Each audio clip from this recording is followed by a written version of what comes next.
The internet can be home to some really freaky websites. Oh, God, what I wouldn't do to that. What?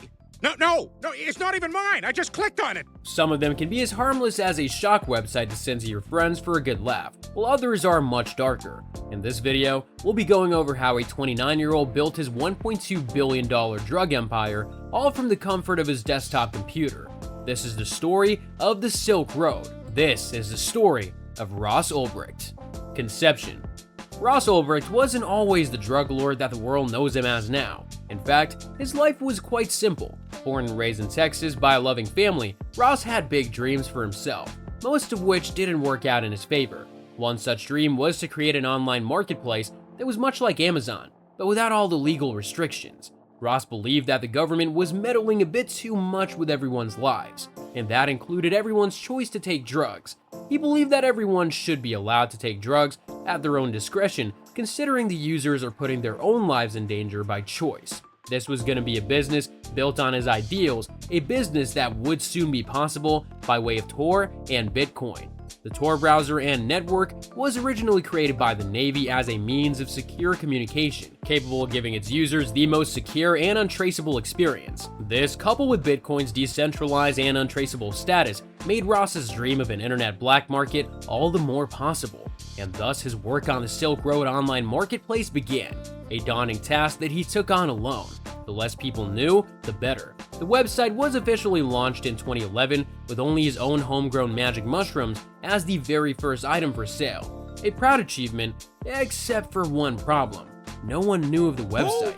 His website didn't really fit as ads on YouTube for obvious reasons. So instead, he began guerrilla marketing in different anonymous online forums, making his first ever post on a website called The Shroomery, an online forum dedicated to magic mushrooms. It was this one simple post that kickstarted his billion-dollar drug empire. The High. The first sale of Ross's magic mushrooms led to a cascade of more and more merchants putting up shop on his website. At first, it was 1 or 2 orders in a week, but as the website picked up more momentum, there were orders happening almost daily. And considering Ross gets 6.23% commission on every sale, the website by itself was enough to keep him afloat. This was a great sign for Ross, considering the website's popularity meant that it needed a full-time moderator, and so he quit his day job and kept an eye on the website instead.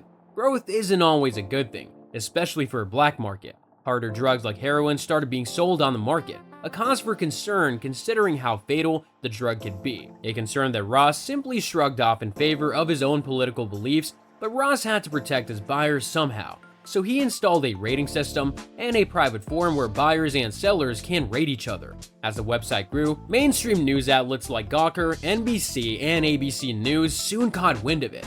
An online black market that sold drugs was always going to make the headlines because who could resist? This publicity caught the eyes of the FBI and DEA, which soon prompted a large-scale investigation that led to nothing.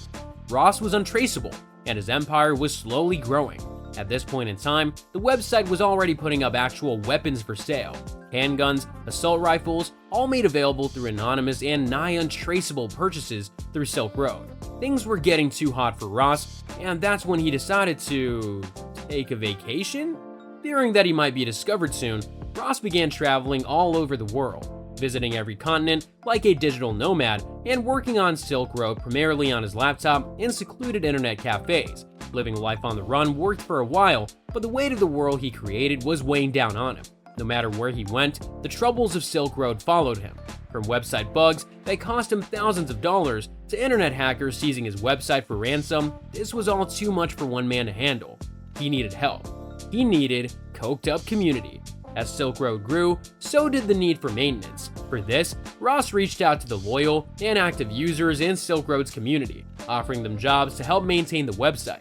His close circle had to be small, so he only allowed 10 employees whose job was to rewrite and improve the website code or handle customer support. Much like Ross, these 10 employees were motivated more by the political ideology rather than the money aspect, but of course they all still took the money. The website was reaching a golden age of black market sales 2 years into its lifespan.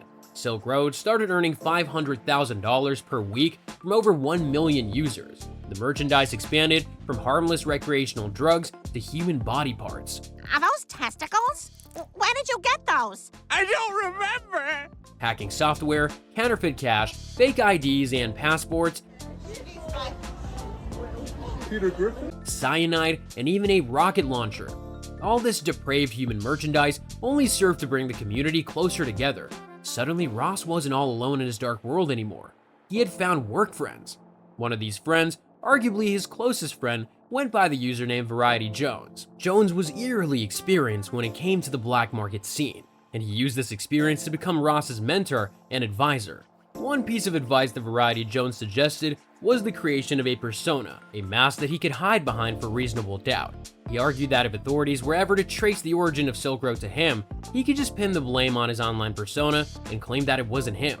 This was the birth of Dread Pirate Roberts, or DPR for short. But his reign as the internet kingpin wouldn't last for long.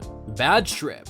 As Silk Road was celebrating its golden age, the FBI and DEA were banging their heads together looking for the head honcho. The two government agencies kept trying to peel back the layers of encryption that Bitcoin and Tor had to find a lead.